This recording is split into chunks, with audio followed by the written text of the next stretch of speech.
Assalamualaikum warahmatullahi wabarakatuh. Ya, terima kasih Bapak Ibu Guru yang sudah berkenan untuk mengikuti acara sosialisasi aksi nyata budaya positif. Forum aksi nyata sebagai salah satu program dari Guru Penggerak. Nah, hari ini kita akan sosialisasi materi yang sebelumnya sudah kami dapat. Untuk 2 bulan pertama ini kami sudah mendapatkan satu modul dengan 4 materi. Nah, pada hari ini saya akan berbagi dengan Bapak Ibu di sini tentang materi yang sudah kami dapat. Mudah-mudahan materi ini dapat bersama-sama kita pahami, kemudian kita jalankan secara bersama-sama. Baik, yang pertama, ini kami sampaikan dulu program Guru Penggerak.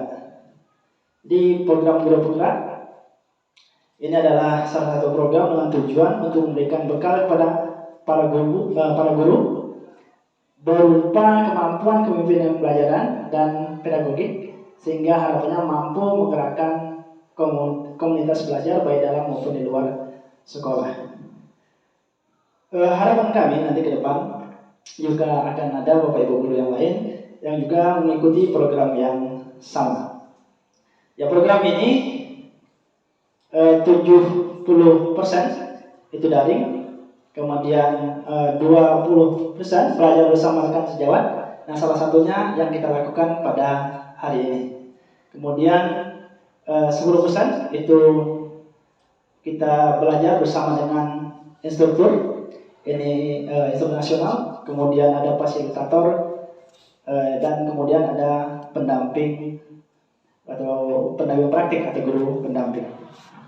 Jadi itu materi-materi yang akan kita dapatkan dari instruktur selama kita mengikuti program Guru Penggerak.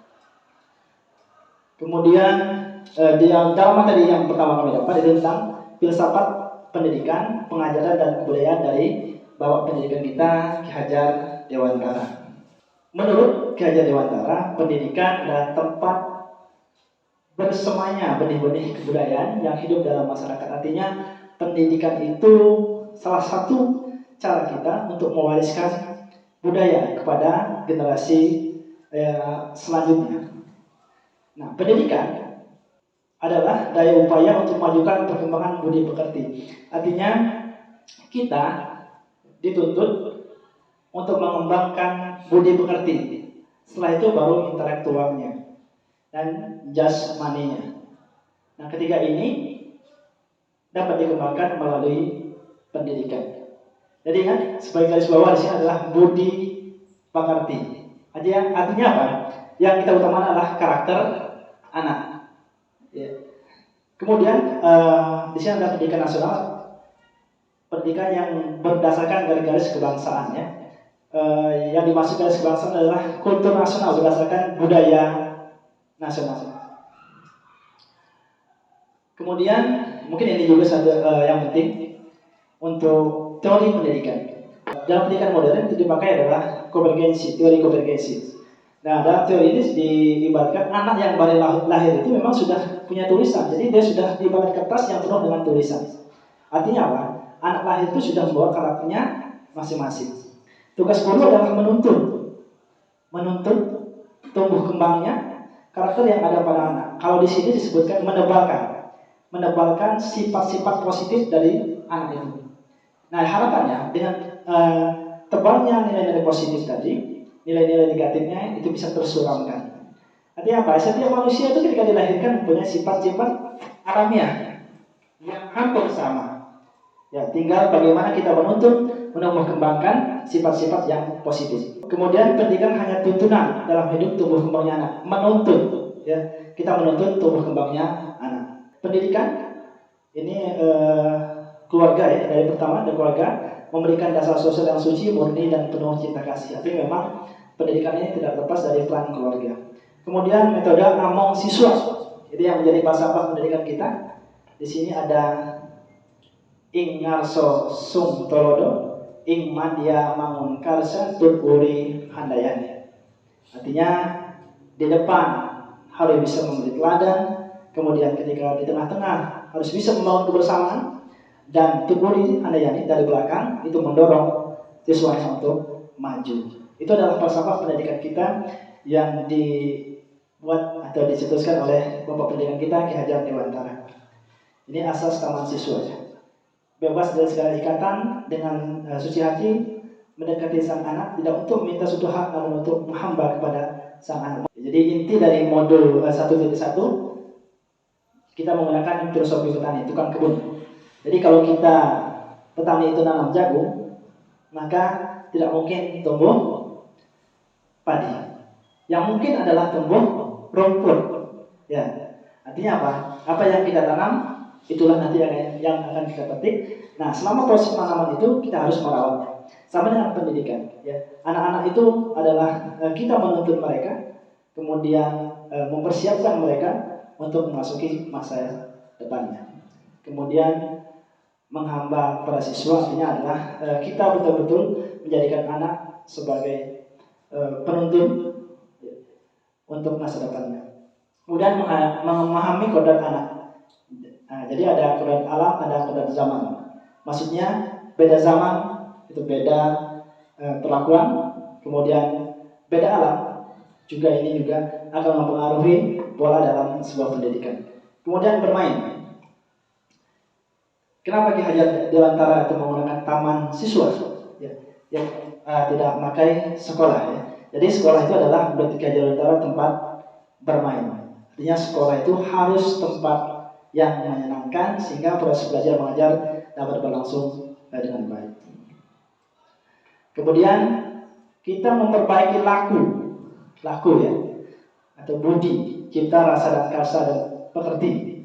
Artinya sekolah itu menciptakan budi pekerti yang tidak dicipta ya. Pemikiran kemudian rasa menggunakan hati, dan karsa itu kemudian melalui perbuatan, dan pekerti ya. Pekerti ini adalah praktik dari karsa seperti itu ya. Jadi tugas dulu adalah menuntun ya. Kenapa harus menuntun? Karena memang anak itu dilahirkan dengan potensi yang berbeda. Kita adalah ditugaskan untuk menuntun potensi-potensi yang ada pada anak. Nah, ini maksud pendidikan menurut Ki Hajar Dewantara, menuntun segala kekuatan kodrat yang ada pada anak agar mereka dapat mencari keselarasan dan kebahagiaan yang setinggi-tingginya sebagai manusia maupun sebagai anggota masyarakat. Ya, ini Ki Hajar Dewantara ya, dasar-dasar pendidikan halaman 1 paragraf 4. Nah, ini modul yang kedua, 1.2, nilai dan peran guru penggerak ya. Ya, guru penggerak secara sadar menguatkan profil pelajar Pancasila dalam dirinya dan menumbuhkan profil Pancasila pada murid-muridnya. Ini tugas saya sebagai guru penggerak. Ini profil Pancasila, profil pelajar Pancasila. Intinya adalah beriman, bertakwa terhadap Tuhan Yang Maha Esa, dan berakhlak mulia, berkebinekaan global, gotong royong, kreatif, kemudian bernalar kritis dan mandiri. Itu guru penggerak ya. Kemudian guru penggerak itu harus mandiri, reflektif, ya ini berbagi ya. Kemudian kolaboratif, jadi tidak bisa bekerja sendiri, harus kolaborasi. Kemudian berpihak pada murid. Kemudian tumbuh kembangnya anak. Nah, kita itu di sini. Kita SMU itu ada di umur 12 sampai 18 tahun. Kemudian yang dicari di situ adalah ya, identitas ya, diri ya. Jadi ketika identitas tidak ditemukan, maka dia akan memiliki kebingungan peran ya. Kita lihat anak-anak kita ya, ketika dia tidak punya identitas. Identitas di sini adalah kelebihannya di mana, potensinya apa, dia tidak tahu dong potensi dirinya apa, sehingga kemudian dia berbuat hal-hal yang aneh-aneh ya. Nah, di sini disebut dengan kebingungan peran. Nah, ini usia SMA dari sini, Wirama, kita namakan tanggung jawab, pembiasaan, kemudian jadwal keseharian, jadwal rutin, keselarasan dengan sama dan semesta.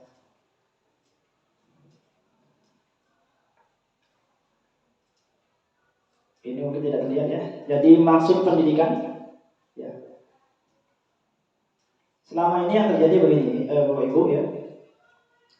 Kita mengajar, kemudian mata pelajaran yang kita ajarkan tujuannya adalah nilai rapor yang tinggi, kemudian jadi juara kelas, dapat prestasi di banyak lomba. Artinya selama ini yang kita tekankan adalah nilai.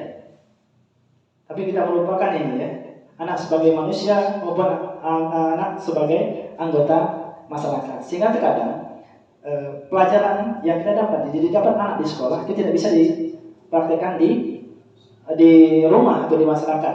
Dia sebagai manusia. Kenapa? Fokusnya ke sini. Nilai, ya, nilai dalam bentuk angka. Sehingga nilai-nilai kepribadian itu tidak melekat, ya. Nah, melalui guru penggerak ini, pemerintah sekarang mensosialisasikan adalah pendidikan budi pekerti itu yang utama. Dibalik, karakter itu yang utama. Kalau karakternya baik, nilainya juga akan mengikuti baik.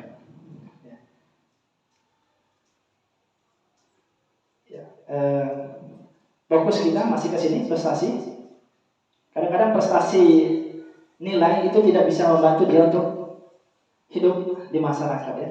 Nah, sekarang ini pencapaian kodratnya sebagai manusia. Itu tujuan dari pendidikan ya, menurut Ki Hajar Dewantara. Kemudian ya, yakin bahwa murid dapat mencapai suatu prestasi jika selaras dengan kodratnya. Kemudian yakin bahwa murid mampu mengambil kendali atas pembelajaran dan pencapaian mereka. Kemudian proses belajar hubungan murid adalah kemitraan. Ya, saya rasa kita jangan pesimis ya. Mana punya potensi untuk maju. Tinggal bagaimana kita memproses dan menuntunnya sehingga bakat-bakatnya bisa terlihat ya. Nah, ini menanamkan keyakinan ya. Jadi kita harus yakin bahwa murid dapat mencapai suatu prestasi jika selaras dengan kodratnya atau selaras dengan kemampuannya atau selaras dengan bakat yang dimilikinya. Ini kemudian ini wujud visi mencapai tujuannya. Nah, kita belajar mencoba memperhatikan ini. Masalah atasi selesaikan itu cara yang lama. Kalau sekarang kita cari kekuatan, potensi dan daya guna. Kemudian upaya mencari mengatasi masalah, perspektif pasti ada sesuatu yang salah. Kita pasti kalau ada masalah pasti balik action, ada sesuatu yang salah. Harusnya ini kita mengidentifikasi, kemudian selidiki, cari kekuatan, cari potensinya. Kemudian perspektif pasti ada kekuatan atau potensi dari aset. Artinya kita bukan mencari kelemahan seseorang, tapi bagaimana kita mencari kekuatan seseorang itu. Ya. Nah, dengan dikeluarkannya kekuatan, maka dia bisa dituntut untuk maju. Nah, fokus cari kelemahan dari sistem tersebut, masalah kesulitan, batu sandungan, kemudian pengalaman, emosi negatif. Nah, sekarang kita ke sini, yang biru ya. Fokus apresiasi kekuatan atau potensi atau aset dalam sistem tersebut. Kemudian gotong royong. Masalah, tantangan baru, tantangan kalau ada masalah, pengalaman, emosi, positif dan bahagia. Ya. Jadi emosinya jangan negatif, kamu emosinya positif. Kemudian ada inquiry apresiatif. Intinya dari inquiry ini bagaimana kita menyelesaikan masalah dengan melihat kekuatan dari masing-masing personil yang ada di organisasi atau di sekolah kita. Ya.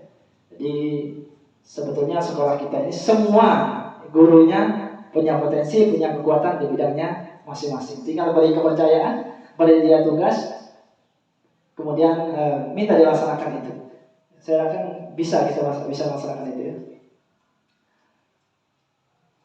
Kemudian ini masih inquiry ya. Nah ini perkasa perubahannya. Kemudian perubahan paradigma. Ya.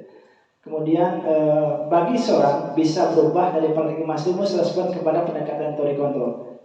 Nah, jadi di sini bila kita ingin membuat kemajuan perlahan, sedikit-sedikit ubahlah sikap atau perilaku kita. bila kita ingin memperbaiki cara-cara utama kita, maka kita perlu mengubah kerangka acuan atau kerangkanya ya. Ubahlah bagaimana Anda melihat dunia, bagaimana Anda berpikir tentang manusia, ubahlah bagaimana skema, pemahaman dan penjelasan aspek-aspek tertentu tentang realitas. Artinya kalau kita mau merubah diri, mulai perlahan, sedikit-sedikit. Nah, kalau kita mau merubah sebuah organisasi, maka kita harus ini, acuannya, kerangkanya harus kita perbaiki. Selanjutnya, ya, ini studi respon lawan teori kontrol. Realitas, kebutuhan kita sama. Tapi menurut teori kontrol tentang dunia, realitas kita itu berbeda. Nah, kita tidak akan bisa memaksakan ini, karena memang realitas kita itu berbeda. Tapi kadang kita harus sama, ya. Pada kenyataannya kan berbeda. Kemudian semua orang melihat hal yang sama. Setiap orang memiliki gambaran yang berbeda. Jelas ini, ya. Nah, kadang kita pakai stimulus ini, sehingga kita hanya melihat dari sudut pandang kita, ya. Dari sudut pandang kita. Kemudian kita mencoba mengubah orang agar berpandangan sama dengan kita. Kita berusaha memahami pandangan orang lain. Ya. Jadi kita yang harus memahami, bukan orang yang harus kita paksa, ya, berpandangan sama dengan kita. Kemudian perilaku buruk dilihat sebagai suatu kesalahan. Perilaku buruk dilihat sebagai suatu kesalahan. Kemudian semua perilaku memiliki tujuan. Nah, ini. Kemudian orang lain bisa mengontrol saya, hanya ada yang bisa mengontrol saya. Kemudian dan terakhir ini tentang model berpikir menang atau kalah. Harusnya berpikirnya model menang dan menang, bukan menang atau kalah. Jadi dua-duanya itu adalah mendapat hal-hal yang positif, ya. Bukan berbicara tentang menang dan kalah. Tidak ada menang dan kalah, semuanya adalah menang kalau kita harus kalau berpikirnya positif. Kemudian budaya positif. Nah, makna kata disiplin. Mungkin secara singkatnya, disiplin ya di sini diartikan sebuah proses belajar, ya. Jadi disiplin itu belajar. Motif manusia, perilaku manusia. Jadi manusia itu melakukan sesuatu itu ada motifnya, ada tujuannya. Apa tujuannya? Ya, yang pertama untuk menghindari ketidaknyamanan atau hukuman. Ya, kenapa anak kita lewat belakang? Karena dia mungkin lewat depan takut kena hukuman, mengamankan diri dari belakang. Untuk mendapatkan imbalan atau penghargaan dari orang lain.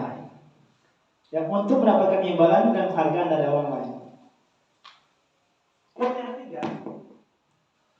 Yang ketiga, untuk menjadi orang yang mereka inginkan dan menghargai diri sendiri dengan nilai-nilai yang mereka percaya. Nah, yang paling baik adalah yang ketiga, untuk menjadi orang yang mereka inginkan dan menghargai diri sendiri dengan nilai-nilai yang mereka percaya. Artinya apa? Ya, apa yang dia perbuat itu adalah untuk dirinya sendiri, bukan untuk penghargaan dari orang lain. Kalau dia motifnya kedua untuk mendapatkan imbalan, maka dia akan bekerja atas imbalan yang akan dia peroleh. Dia akan mengejar imbalan ini. Ketika imbalan tidak ada, kemungkinan dia tidak melakukan hal yang positif. Nah, ini satu lagi ya. Kita mencoba ya, ke depan itu bukan buat peraturan kelas, tetapi kita membuat kesepakatan kelas atau keyakinan kelas. Siapa yang membuat? Ya kita bersama dengan anak-anak. Ya. Nah, pembentukan keyakinan kelas. Keyakinan kelas bersifat lebih abstrak daripada peraturan yang lebih rinci dan konkret. Kemudian keyakinan kelas berupa pertanyaan yang universal. Pernyataan keyakinan kelas sementara dibuat dalam bentuk positif. Kemudian yang keempat, keyakinan kelas sebenarnya tidak terlalu banyak sehingga mudah diingat dan dipahami. Yang kelima, keyakinan kelas sebaiknya sesuatu yang dapat diterapkan di lingkungan tersebut. Yang keenam, semua warga kelas hendaknya ikut berkontribusi dalam pembuatan keyakinan kelas lewat kegiatan curah pendapat. Yang terakhir, bersedia menjawab kembali keyakinan kelas dari waktu ke waktu. Nah, jadi kita dimintanya membuat keyakinan kelas, bukan peraturan kelas. Nah, keyakinan kelas kita buat bersama-sama dengan anak. Nah, ketika dia melanggar, kita ingatkan lagi. dengan keyakinan kelas yang sudah dia buat. Artinya harapan kita kalau dia sendiri yang buat, ya kemungkinan pelanggaran yang dilakukan itu mungkin relatif lebih kecil. Dan kita akan mudah mengarahkannya ke keyakinan kelas. Ketika dia melanggar, ingatkan lagi bahwa Anda sudah melakukan membuat keyakinan kelas dan harus patuh dengan keyakinan yang sudah dibuat itu. Kemudian 5 kebutuhan dasar manusia. Yang pertama, kebutuhan cinta kasih sayang. Ini kebutuhan untuk diterima. Maksudnya, jika salah satu kebutuhan ini tidak terpenuhi, maka itu akan timbul sebuah masalah. Ya. Coba kita lihat, anak-anak akan memiliki kebutuhan dasar cinta kasih sayang yang tinggi. Biasanya ingin disukai dan diterima oleh lingkungannya. Mereka juga akrab dengan orang tuanya. Biasanya mereka belajar karena suka pada gurunya. Bagi mereka, teman sebaya sangat penting. Mereka juga biasanya suka bekerja dalam kelompok. Ini kebutuhan cinta. Nah, ketika ini tidak terpenuhi, ya, salah satu yang tidak terpenuhi, maka nanti akan membuat masalah. Ya. Kemudian kebutuhan bertahan hidup. Kebutuhan bertahan hidup merupakan kebutuhan untuk bertahan hidup, misalnya kesehatan, rumah, makanan, termasuk juga kebutuhan untuk bertahan hidup. Komponen psikologi pada kebutuhan ini meliputi kebutuhan akan perasaan aman. Ya. Kemudian kebutuhan penguasaan, kebutuhan atas kemampuan. Ya. Kebutuhan penguasaan.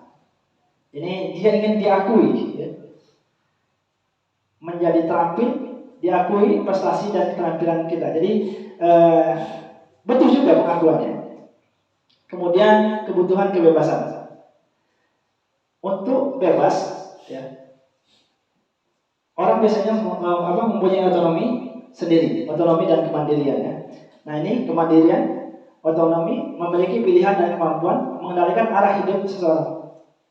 Anak-anak dengan kebutuhan kebebasan yang tinggi menginginkan pilihan. Mereka perlu banyak bergerak, suka mencoba, tidak perlu terpengaruh oleh orang lain, dan senang mencoba hal-hal baru dan menarik. Artinya begini. Ketika anak di kelas melakukan sesuatu yang mungkin di luar dari prediksi kita atau di luar dari kebiasaannya, mungkin ini ya yang tidak terpenuhi. Kebebasan di sini bukan kebebasan dan seluas-luasnya menurut kita, bukan. Artinya kadang-kadang kebebasan itu contoh untuk belajar, mungkin kebebasan itu mungkin perlu metode yang menurut dia sukai. Nah itu salah satu kebebasan. Kemudian kebutuhan kesenangan. Anak dengan kebutuhan dasar kesenangan yang tinggi biasanya ingin menikmati apa yang dilakukan. Mereka juga konsentrasi tinggi saat mengerjakan hal yang disenangi. Jelas itu, sesuatu yang dia senangi dia akan lakukan, ya. Bahkan dengan itu konsentrasi yang tinggi, ya. Kemudian model disiplin yang berpusat pada murid yang dikembangkan oleh Dean, ya. Gosen dengan pendekatan restitusi yang disebut dengan 5 posisi kontrol. Yang pertama, penghukum. Ini kita sebagai guru, ya. Ini ada 5. Yang pertama, penghukum. Seorang penghukum bisa menggunakan hukuman fisik maupun verbal. Orang yang menjalani proses penghukuman senantiasa mengatakan bahwa seorang memerlukan sistem atau alat yang dapat lebih menekan murid lebih dalam lagi. Artinya, hukuman diberikan karena ada pelanggaran. Harapan kita dia akan berubah. Apakah hukuman itu efektif atau tidak? Ya, yang jelas ketika ada kesalahan ada hukuman. Yang kedua, membuat anak merasa bersalah. Pada posisi ini biasanya guru akan berusaha lembut, membuat orang merasa bersalah, akan menggunakan heningan yang membuat orang lain merasa tidak nyaman, bersalah atau rendah diri. Kemudian ini posisi guru, ya, 5 ini. Kemudian yang kelima, guru sebagai teman ini. Guru pada posisi ini tidak dapat meyakini murid, namun akan tetap berupaya mengontrol murid melalui persuasi. Posisi teman pada guru bisa negatif atau positif. Jadi kita berteman dengan murid itu bisa negatif, bisa positif. Ya, tinggal bagaimana kita mengarahkan. Kemudian sebagai monitor atau pemantau. Pada saat kita mengawasi, kita bertanggung jawab atas perilaku orang yang kita awasi. Posisi mantau berdasarkan pada peraturan dan konsekuensi. Ini tidak akan menyelesaikan masalah. Nah, kemudian terakhir adalah manajer. Posisi sebagai manajer. Posisi terakhir manajer, posisi mentor di mana guru berbuat sesuatu bersama dengan muridnya, mempersilahkan murid mempertanggungjawabkan perilakunya, dan mendukung murid agar dapat menemukan solusi atas permasalahannya sendiri. Nah, kita dituntut untuk menjadi seorang manajer. Artinya apa? Ketika murid itu bersalah, kita menuntut dia supaya mengetahui kesalahannya di mana, kenapa dia melanggar peraturan itu, dan apa yang harus dia lakukan supaya tidak melakukan pelanggaran lagi. Artinya dia kita tuntut untuk introspeksi ke dalam, ya, seperti itu. Jadi kita dituntut seperti ini, posisi manajer. Nah, 4 posisi ini juga ini ada negatifnya, ada positifnya. Jadi dituntut untuk yang kelima ini memposisikan sebagai manajer. Kemudian sebuah cara menanamkan disiplin pada murid itu dengan menciptakan kondisi murid yang memperbaiki kesalahan mereka sehingga mereka bisa mengembalikan pada kelompok atau dengan karakter yang lebih kuat. Artinya begini, kita menyelesaikan masalah bukan dengan cara ya, mencari masalah baru, tetapi kita menciptakan kondisi bagaimana untuk memperbaiki kesalahan. Ini yang penting. Jadi kalau ada salah, bagaimana kita anak itu supaya memperbaiki kesalahannya? Itu tadi dengan kita menggunakan posisi kita sebagai manajer. Di hukum pun terkadang tidak akan menyelesaikan masalah. Di hukum, ya, tidak akan menyelesaikan masalah.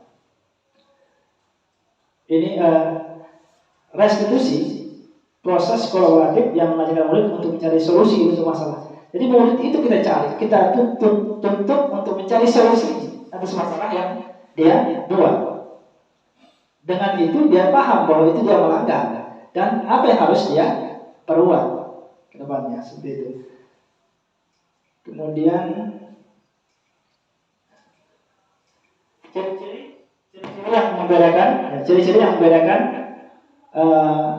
restitusi dengan program disiplin yang lain.